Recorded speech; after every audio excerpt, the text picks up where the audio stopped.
Doctor Agarwal's கண் மருத்துவமனை இலவச கண் பரிசோதனையை வழங்குகிறது. Book appointment now. சைபர் மற்றும் நூதன மோசடிகள் நாளுக்கு நாள் அதிகரித்து வருகின்றன. குறிப்பாக ஆன்லைன் பரிவர்த்தனைகள் மற்றும் சமூக வலைதளங்களில் வரும் விளம்பரங்கள் மற்றும் செய்திகள் போலி இணையதளங்களுக்கு அழைத்து செல்வதன் மூலம் மோசடிகள் அதிகம் நடைபெறுகின்றன. இதுபோன்ற மோசடிகளை தவிர்க்க பொதுமக்கள் விழிப்போடு இருப்பது அவசியம் என தொடர்ந்து சைபர் கிரைம் சார்பாக அறிவுறுத்தப்பட்டு வரும் நிலையில் சென்னை பெரும்பாக்கத்தில் அப்படி ஒரு சம்பவம் அரங்கேறியிருக்கிறது.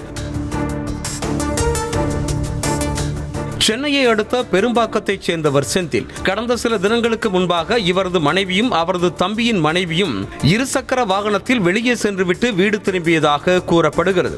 சிறிது நேரத்திலேயே செந்திலின் செல்போனுக்கு போக்குவரத்து விதிமீறலில் ஈடுபட்டதாக போக்குவரத்து காவல்துறையிடமிருந்து குறுஞ்செய்தி ஒன்று வந்திருக்கிறது. இதனையடுத்து செந்தில் அந்த லிங்கை கிளிக் செய்து என்ன அபராதம் என பார்க்க முயன்ற போது செல்போன் ஹேங் ஆனதால் செந்தில் செல்போனை சுவிட்ச் ஆஃப் செய்திருக்கிறார்.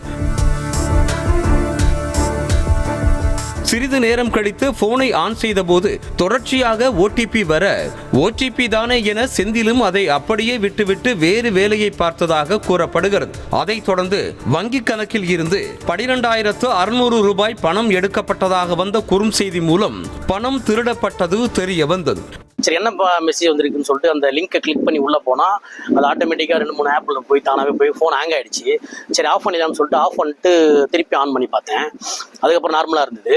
அதுக்கப்புறம் ஓடிபி வந்துகிட்டே இருந்தது. சரி, நானும் ஃப்ரீயாக விட்டுட்டேன். ஓடிபி தானே வருது, நம்ம எதுவும் கொடுக்கலையே அப்படின்னு சொல்லிட்டு ஃப்ரீயாக விட்டுட்டேன். அப்புறம் பார்த்தா அக்கௌண்ட்டில் வந்து 12,600 ரூபாய் எடுத்துகிற மாதிரி வந்திருக்கு. யாருக்கு போச்சு, எப்படி போச்சுன்னு தெரியல. நான் எந்த ஓடிபியும் கொடுக்கல. இதனால் அதிர்ச்சியடைந்த செந்தில் இதுகுறித்து சைபர் கிரைம் மோசடி எண் 1930 புகார் தெரிவித்ததோடு பெரும்பாக்கம் காவல் நிலையத்திலும் மோசடி நபர்கள் மீது நடவடிக்கை எடுக்க கோரி புகார் அளித்தார்.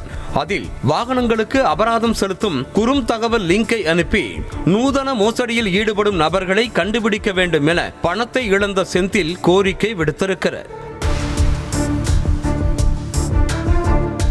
நியூஸ் தமிழ் செய்திகளுக்காக OMR செய்தியாளர் சுமன். டாக்டர் அகர்வால்ஸ் கண் மருத்துவமனை இலவச கண் பரிசோதனையை வழங்குகிறது. Book appointment now.